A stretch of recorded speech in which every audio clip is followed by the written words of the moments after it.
the next step that we're going to talk about, which is solve. Mm-hmm. But the key is to realize you're not going to solve it immediately the first attempt.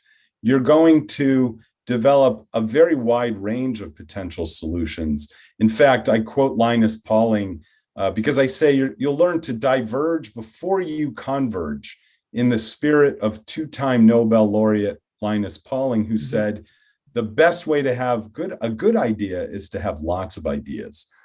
And so the first part of the process is actually a structured, I don't like brainstorming. Brainstorming is kind of chaotic and not directed. This is structured.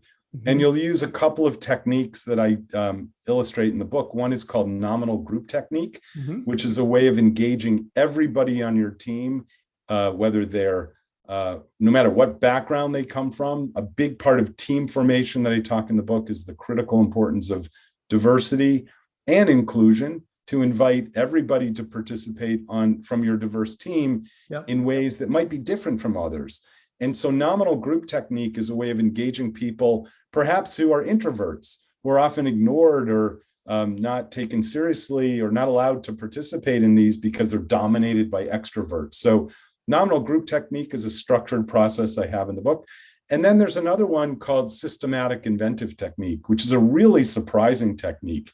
And that has 5 creative templates that you would think would constrain your ability to think divergently. And actually, I quote the founder of systematic inventive technique, a colleague of mine named Amnon Lavav.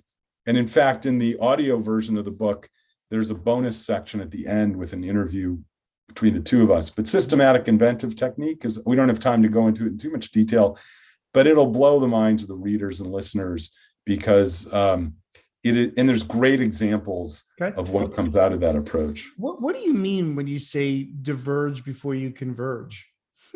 Well, this is, again, one of those cognitive biases that we have as human, which is, okay, we were so excited, we figured out a problem that really needs to be solved. A human tendency is to rush to solve it with maybe one or maybe 2 kinds of approaches. And often the best approaches to solving something come after you've generated. Adam Grant, who I also, who's in your neck of the woods in Philadelphia at Penn, I also quote in the book, and he says that the best ideas come after your first 200.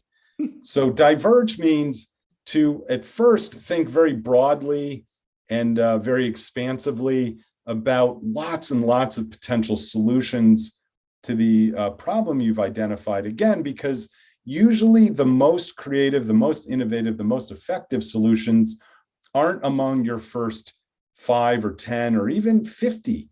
And again, as Adam Grant would say, they come after your 200th suggestion. So divergent thinking is about thinking very broadly and expansively and engaging everybody on your team to do so.